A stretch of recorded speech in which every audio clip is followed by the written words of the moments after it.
From the Cronkite Studios in downtown Phoenix, this is Cronkite News. Education battle. Superintendent of Instruction Diane Douglas publicly argues with Governor Doug Ducey over the future of education in Arizona. We continue our coverage of police body camera use across the state and take you on a ride along with a local police department and show you how these cameras work firsthand. If you saw the movie Spare Parts, you know what happened during their robotics competition, but what happened to them after wasn't fully shown on screen. Cronkite News starts now. Good evening and welcome to Cronkite News. I'm Brenda Carrasco. And I'm Lauren Hanley. Thanks for joining us. It has been a volatile week for Diane Douglas. The superintendent of public instruction fired two of the Board of Education's top staffers on Wednesday, and Governor Doug Ducey came back with a statement reinstating them. A special meeting of the Board of Education was held this afternoon, but Douglas held her own news conference before the meeting.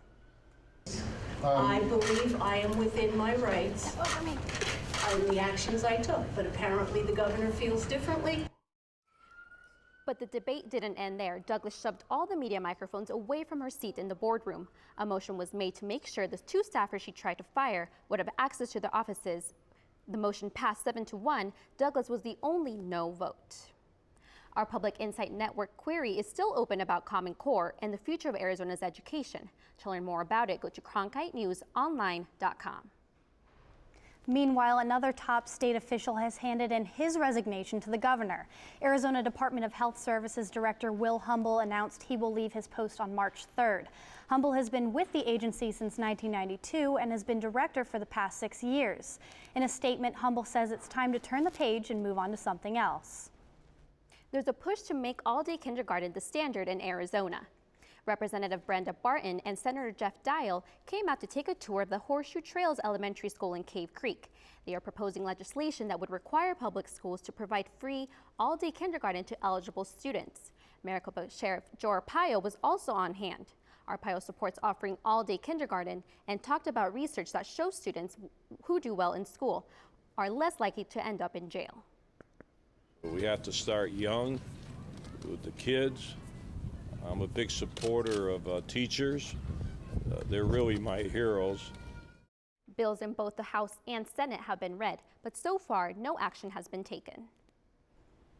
Funding for the Department of Homeland Security will only go until the end of February. And with Congress not being in session next week, that leaves some lawmakers worried they won't reach an agreement before then. With just days until the Department of Homeland Security runs out of money, Congress got busy today, blaming the other party for possible shutdown of DHS. House Democrats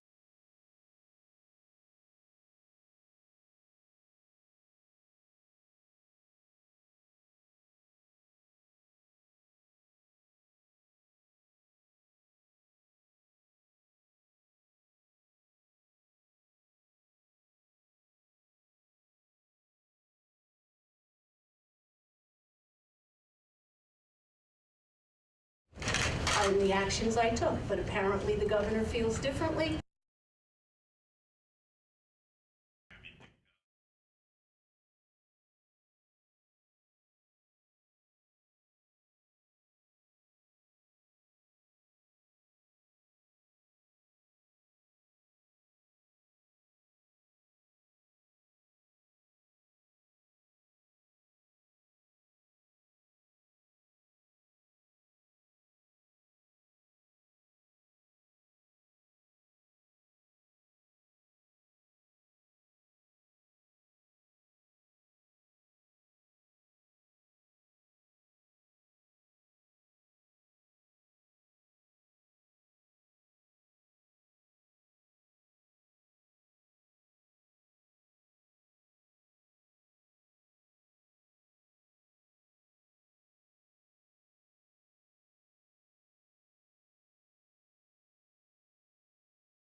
From the Cronkite Studios in downtown Phoenix, this is Cronkite News.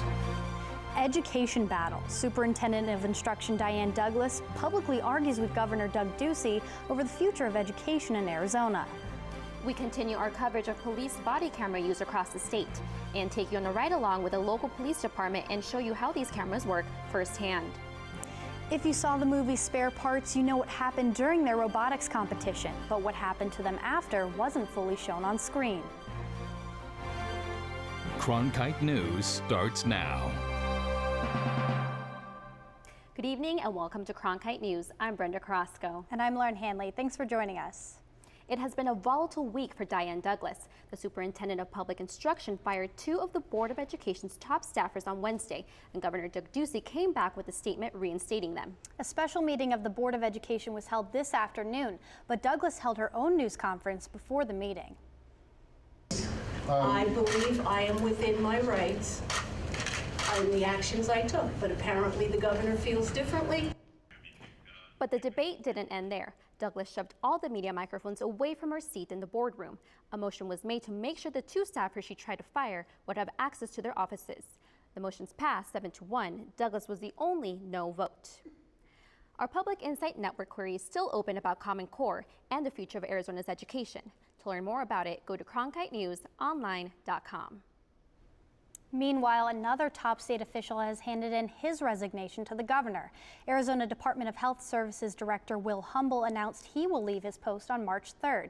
Humble has been with the agency since 1992 and has been director for the past 6 years. In a statement, Humble says it's time to turn the page and move on to something else. There's a push to make all-day kindergarten the standard in Arizona. Representative Brenda Barton and Senator Jeff Dial came out to take a tour of Horseshoe Trails Elementary School in Cave Creek. They are proposing legislation that would require public schools to provide free all-day kindergarten to eligible students. Maricopa County Sheriff Joe Arpaio was also on hand. Arpaio supports offering all-day kindergarten and talked about research that shows students who do well in school are less likely to end up in jail. We have to start young with the kids. I'm a big supporter of teachers. They're really my heroes.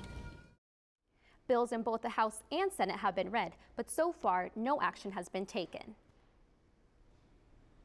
Funding for the Department of Homeland Security will only go until the end of February. And with Congress not being in session next week, that leaves some lawmakers worried they won't reach an agreement before then. With just days until the Department of Homeland Security runs out of money, Congress got busy today, blaming the other party for possible shutdown of DHS. House Democrats gathered on the steps of the Capitol today to demand that Republicans pass a clean DHS budget that includes funding for President Barack Obama's immigration reform. Republicans must stop holding our Homeland Security hostage to their anti-immigrant grandstanding. But Republicans say they passed a bill. It's the Democrats who are holding the DHS hostage. If funding for Homeland Security lapses, Washington Democrats are going to bear the responsibility.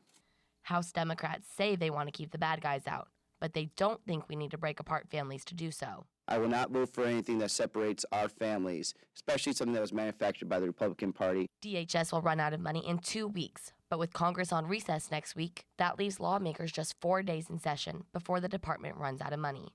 Most members of Congress were on flights back home today, likely dealing firsthand with DHS employees in the Transportation Security Administration.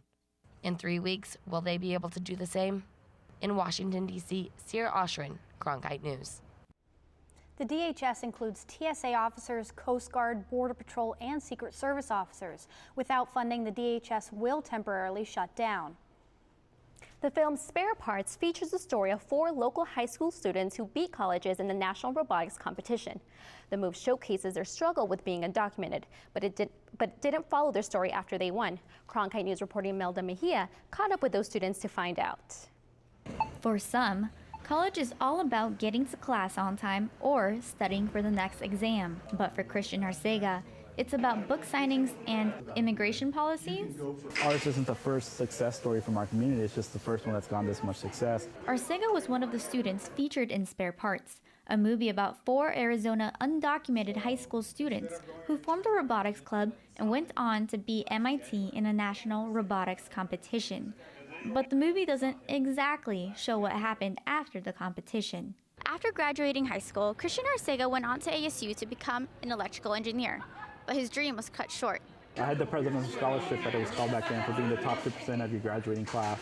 And so I was at ASU, and then Proposition 300 came into effect, and I lost my scholarship, and I had a lot of trouble since then trying to get back to school. Under the proposition, undocumented university students like Arcega were no longer eligible for in-state tuition or financial aid. Carmen Cornejo, an immigration advocate, remembers what it was like when Prop 300 was passed. And we were really taken by the situation because some of the students were really talented. It was a practical ban for them to attend higher education in Arizona. Arcega and two of his other teammates have deferred action. Yet, Arcega still hasn't achieved his degree. Now I'm doing a crowdfunding project at collegestream.help, so I'm trying to go back to school this fall for electrical engineering. For now, the stars of Spare Parts have a new message.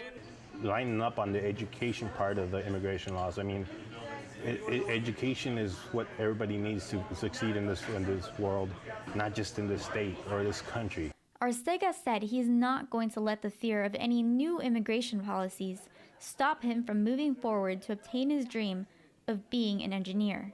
In Phoenix, Imelda Mejia, Cronkite News. At the moment, Maricopa and Pima community colleges are giving students with deferred action in-state tuition. But in 2012, then Attorney General Tom Horne sued Maricopa Community College on their decision. Attorney General Mark Brnovich is carrying out that lawsuit. A hearing is scheduled in a month for a pretrial decision.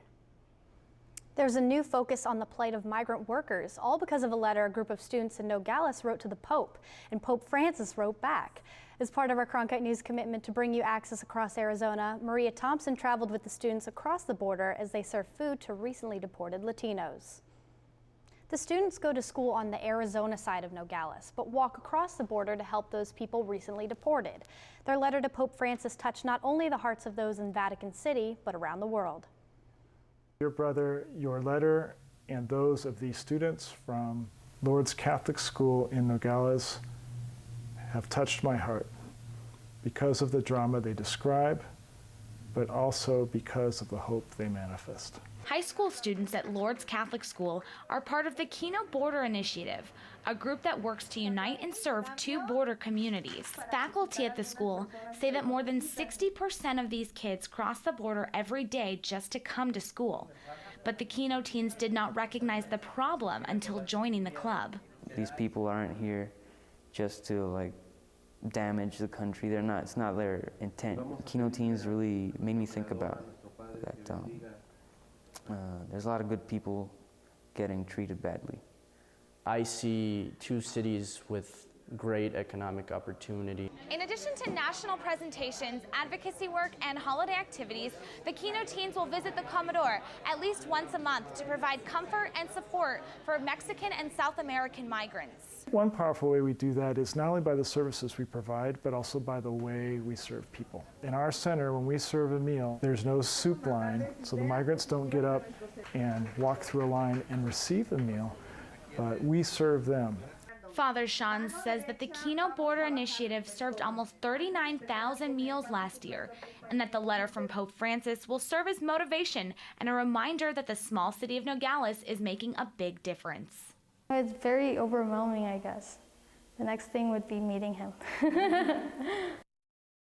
And if they receive enough funding, meeting him is just what they'll try to do when Pope Francis makes a visit to the States.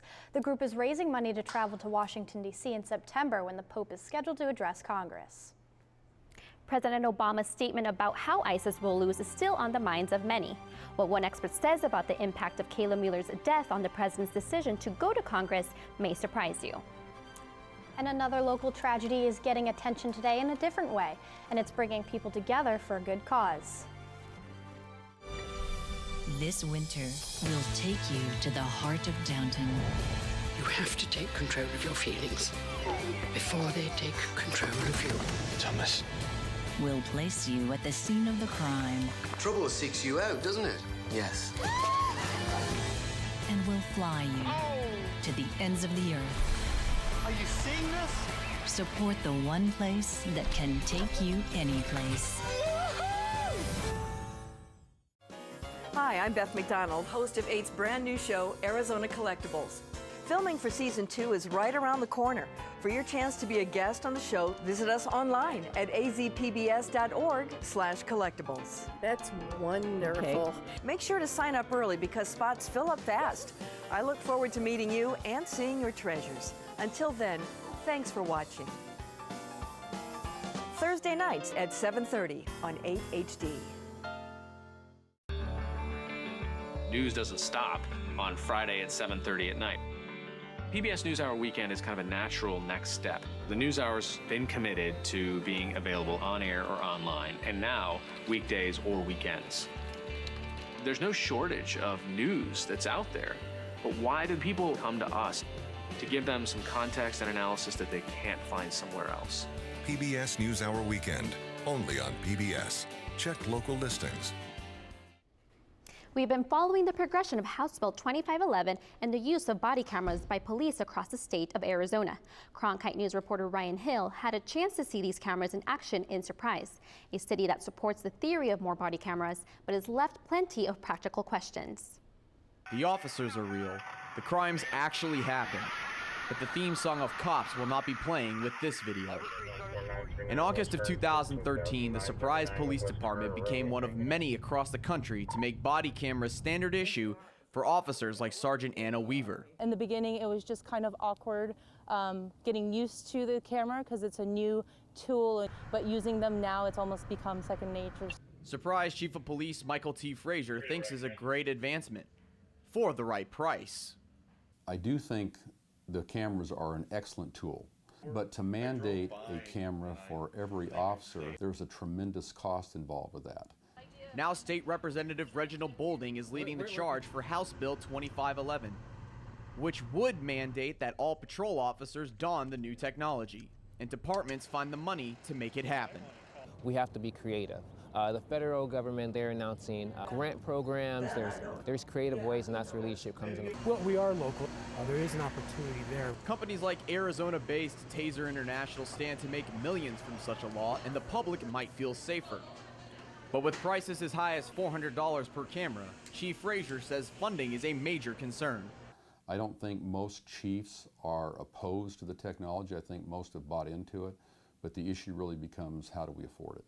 In Surprise, the cost of the cameras is in the ballpark of $242,000 for the department's 89 cameras meant for patrol officers. Representative Boulding calls that money well spent. Absolutely. When we have officers with cameras, we see complaints down and we see convictions up. As long as we're in a position to ensure that we don't have to deal with frivolous lawsuits and complaints, we're in a position where we're actually saving money in the long run. The Surprise Police Department currently has 90 cameras issued for their officers to use, and the company they chose was none other than Taser International. And Obama's draft for war comes as Arizona and the nation mourn the death of Prescott native Kayla Mueller. The 26-year-old aid worker had been held hostage by ISIS for more than a year. Cronkite News reporter Megan Thompson talked with an expert on whether this loss is the tipping point to the war. Many flags remain at half-staff today, all to honor Prescott native Kayla Mueller. Her family, friends, and the state still heartbroken over her death. She wrote, "I have come to see there is good in every situation. Sometimes we just have to look for it. And right now that's what we're all trying to do." While in Washington, a new draft, a declaration of war, now sitting in the hands of Congress. The president's point is that he wants to dismantle and destroy ISIS. I haven't seen a strategy yet that I think will accomplish that. It will extend a year and a half at least into the next president's term. And a lot of my Republican colleagues here have made it pretty clear that they want to put boots on the ground. All this coinciding with Mueller's death, but ASU professor Daniel Rothenberg says her death may not have been the tipping point in war. This wasn't an execution, an atrocity purposely videoed by ISIS and then broadcast around the world. Professor Rothenberg says we've seen much more brutal deaths at the hands of ISIS before, and that this draft of war is probably no surprise to Congress. I'm not sure that it isn't as much coincidence as anything else, but none of that minimizes the tragedy. And while Mueller's death may not have been the final straw for President Obama, for her family and the state, her spirit is a force all its own. But what was so extraordinary about Kayla is she did ordinary things to extraordinary measures. A legacy they hope will live on. In Phoenix, Megan Thompson, Cronkite News. Professor Rothenberg says there is one positive to come out of these tragedies. He says now this may open up people to debate, discuss, and change policies on Capitol Hill. Megan Lang, a dispatcher for the Phoenix Fire Department, died on January 27th after being killed by a wrong-way driver. Starting today, a car wash is being held at a Phoenix restaurant, Mi Familia. The car wash will run through the weekend and all proceeds will go to the Lang family. Those hosting the event say it's really about giving back and offering support. Whenever a need comes up, we always want to get involved. So they always support us week-long, so monthly, so we want to give back and help them out whenever we can. The car wash will run between 9 a.m. until noon through Sunday. Car wash organizers say people can get involved and offer support by making donations or volunteering time at the car wash. Donations can be made online at the Megan Lang Memorial Fund Eventbrite page. It works 1,000 times better than a tree. We show you a new system that will help remove the harmful gas from the atmosphere. And the journey is finally over. We were there when this little guy was taken to his new home. For veterans, coming back to civilian life brings new challenges, new opportunities, and new stories of remarkable courage and accomplishment. Sharing their stories can help communities understand the veteran experience, and through Arizona Veterans Coming Home, 8 connects veterans and their families to resources and services for a successful transition to civilian life. Explore some of the best resources and opportunities for veterans at azpbs.org/veterans. Arizona Veterans Coming Home, connecting Arizona's veterans to the right resources at the right time. Watch sneak previews of what's coming soon to 8. Go to azpbs.org/previews today.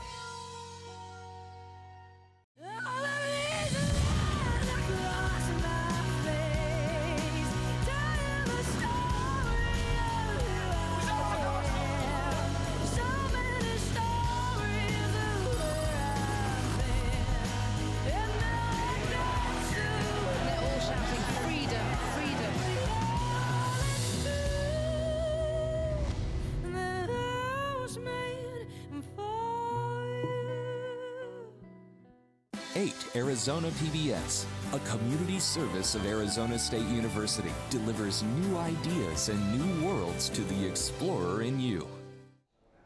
With levels of CO2 in our atmosphere rising at record numbers, researchers at ASU have developed a system to reduce this problem. Cronkite News reporter Selena Bussey found out what type of technology the Center for Negative Carbon Emissions is working on. We are, in a way, already too late. Dr. Klaus Lackner is referring to the latest report from the Intergovernmental Panel on Climate Change. He's the director of the Center for Negative Carbon Emissions at ASU. His latest research project, reduce the amount of carbon in our atmosphere. The most straightforward and direct way is to pull CO2 back out of the air. Now, a growing tree does that, and we aspire to do the same thing, and we can do it at a scale which is much faster than a tree. Lackner says the type of carbon dioxide collector his facility builds collects about 1,000 times more CO2 per day than a real tree. While the technology in Dr. Lackner's facility is still in its research stage, there are always risks that come with this type of research. If things start from a laboratory scale and get huge, there's always something you are likely to have overlooked. On the other hand, I think the risk of not doing something is much, much, much higher. With risk being a factor in this technology, some say without it, losses in Arizona could be huge. When we look at the temperature increases that we're talking about, potentially by 2070, maybe even before that, Arizona becomes uninhabitable. Burns says finding a solution is critical to our ecosystems. These ecosystems will not be able to support humans in the future. Lackner says there isn't an immediate solution to this crisis, but awareness is ultimately key. Every carbon you put out has to be taken back, right? For every ton of carbon coming out of the ground, another ton has to go back, right? That awareness is ultimately critical. The center says their biggest challenge has been funding. However, they plan to have an outdoor operating system in the near future. A beaver that was rescued in Tempe Town Lake last month has been returned to its natural habitat. The beaver was found sick and in an unsafe area of the lake due to dam construction. It was rescued from the lake back in January and then taken to Southwest Wildlife Conservation Center in Scottsdale. After nearly a month of treatment, the 45-pound beaver was back in good health. It was released on Thursday at OX Ranch near Wickenburg, an area where other beavers have made their home. This is a real great riparian area, a great place for his release, and we expect him to have a successful life here now that he's all healthy. That beaver will enjoy sunny skies and warm temps. Jason Hamas has what weather you can look forward to this weekend. That's exactly right. Those temperatures have been really nice out there once again today. Current temperatures in the valley, the upper 70s right now, 78 downtown here in Phoenix, 77 in Scottsdale. We're at 79 in Goodyear. Taking a look at the regional satellite and radar picture, you can see exactly why we have a big ridge of high pressure in place across the area. Not any clouds in sight, and that has allowed those temperatures to really climb over the last couple of days. You can see today again here, very nice across the entire state. Highs ranging anywhere from the upper 50s to the mid 80s. 59 the high in Flagstaff, 84 in Yuma, 81 here in Phoenix. If we take a look at our daily almanac, you can see just exactly how much warmer than average we are for this time of year. That average is still only about 70 degrees for mid-February, so we've been well above that for the last several days. Tonight we're going to dip down to about 54 degrees, a few clouds here and there, but otherwise mostly clear skies. And for your Valentine's Day, Saturday, it's going to be a great day out there. Temperatures warming all the way up into the mid-80s with plenty of sunshine. And that 5-day forecast, that weather pattern is going to hold. Plenty of sunshine with highs ranging anywhere from the upper 70s to the lower 80s. For Cronkite Weather, I'm Jason Holmes. It's out with the old and in with the new. After 40 years at Packard Stadium, the ASU baseball team is enjoying the upgrades at their new facility.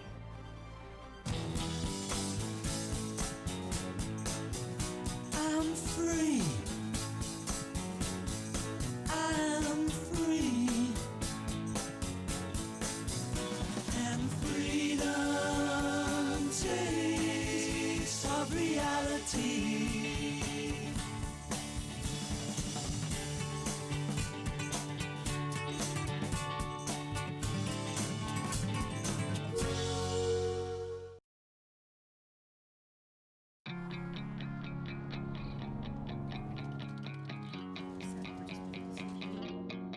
Should I believe in the world, Mama? I think so.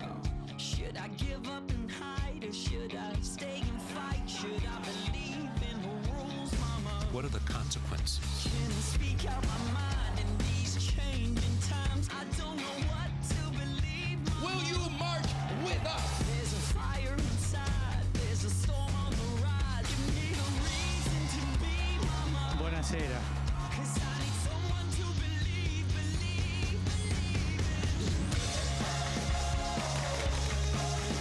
The world is more complicated than it's ever been. The NewsHour is always going to take you deeper and take you broader. And that is worth fighting for. Night after night, 7 days a week.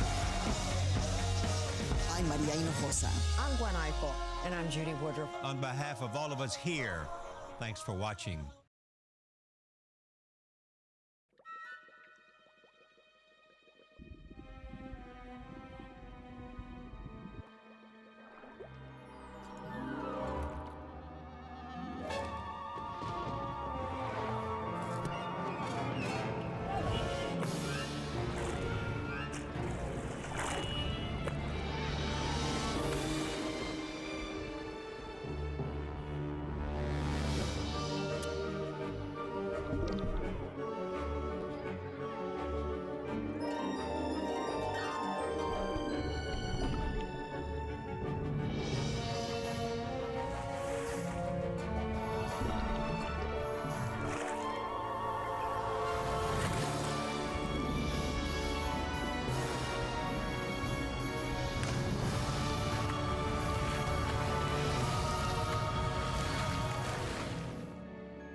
Cronkite News is proud to join the Arizona PBS News Block here on 8 HD. Here's a look at what's coming up tonight on Arizona Horizon and PBS NewsHour. Coming up after Cronkite News, it's Arizona Horizon's Journalists Roundtable. We will have more on the public fight between the governor and the state schools chief, and we'll look at why the governor replaced the director of the Department of Child Safety. That's on the Journalists Roundtable. I'm Gwen Eiffel. On the next News Hour, the mysteries and science of touch. Miles O'Brien's second look at advances in robotic arms. ASU baseball unveiled its new home this week. Reporter Jared Cooper spoke to several players about their new confines. It doesn't hold yet the historical and tradition values that Packard had, but I think after this year and years to come, they'll start to build up. Arizona State baseball embarks on a new era this season. The Sun Devils will move into Phoenix Municipal Stadium after 40 years at Packard Stadium. It was old, and so I thought it was time for like a newer, updated facility, and that's what we got. The $3 million renovation to the former spring training home of the Oakland Athletics includes new signage, a training room, and a state-of-the-art locker room. Also coming over with the move, the ASU Inferno student section. I think it's good to have it right by the visitor bullpen, try to get in their head a little bit before they come into the game. It's almost like home because you don't feel like you need to leave. You got everything here. The Arizona State Sun Devils will begin their season at home Friday against reigning Big 12 conference champion, the Oklahoma State Cowboys. In Phoenix, Jared Cooper, Cronkite News. The Sun Devils look to improve on their season last year after finishing third in the Pac-12. That's it for Cronkite News tonight. Thanks for joining us. Have a great weekend.